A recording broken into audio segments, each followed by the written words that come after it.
اے اہل اسلام، اب اللہ اور اس کے رسول کی طرف سے ان مشرکوں سے جن سے تم نے عہد کر رکھا تھا بیزاری اور جنگ کی تیاری ہے۔ سو مشرکو، تم زمین میں 4 مہینے چل پھر لو اور جان رکھو کہ تم اللہ کو عاجز نہ کر سکو گے، اور یہ بھی کہ اللہ کافروں کو رسوا کرنے والا ہے۔ اور حج اکبر کے دن اللہ اور اس کے رسول کی طرف سے لوگوں کو آگاہ کیا جاتا ہے کہ اللہ مشرکوں سے بیزار ہے اور اس کا رسول بھی۔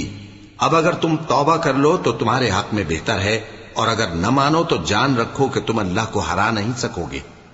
اور اے پیغمبر، کافروں کو دکھ دینے والے عذاب کی خبر سنا دو۔ البتہ جن مشرکوں کے ساتھ تم نے عہد کیا ہو اور انہوں نے تمہارا کسی طرح کا قصور نہ کیا ہو اور نہ تمہارے مقابلے میں کسی کی مدد کی ہو، تو جس مدت تک ان کے ساتھ عہد کیا ہو اسے پورا کرو، کہ اللہ پرہیزگاروں کو دوست رکھتا ہے۔ پس جب عزت کے مہینے گزر جائیں تو مشرکوں کو جہاں پاؤ قتل کر دو، اور ان کو پکڑ لو اور گھیر لو، اور ہر گھات کی جگہ ان کی طاق میں بیٹھے رہو۔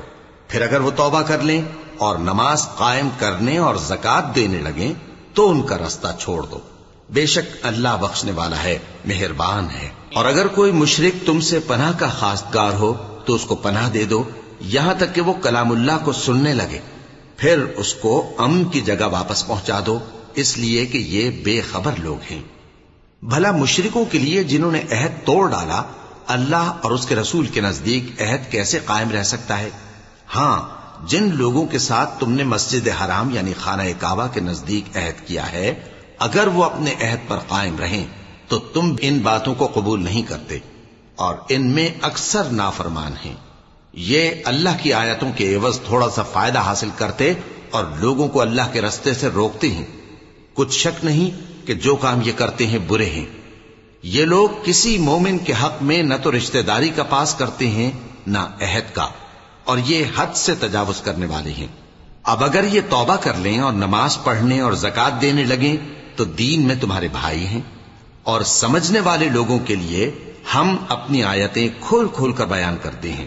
اور اگر عہد کرنے کے بعد اپنی قسموں کو توڑ ڈالیں اور تمہارے دین میں طعنہ زنی کرنے لگے تو ان کفر کے پیشواؤں سے جنگ کرو، ان کی قسموں کا کچھ اعتبار نہیں ہے، عجب نہیں کہ اپنی حرکات سے باز آ جائیں۔ بھلا تم ایسے لوگوں سے کیوں نہ لڑو جنہوں نے اپنی قسموں کو توڑ ڈالا اور پیغمبر کو وطن سے نکالنے کا ارادہ کر لیا، اور انہوں نے تم سے عہد شکنی کی ابتدا کی۔ کیا تم ایسے لوگوں سے ڈرتے ہو؟ سو ڈرنے کے لائق تو اللہ ہے اگر تم ایمان والے ہو۔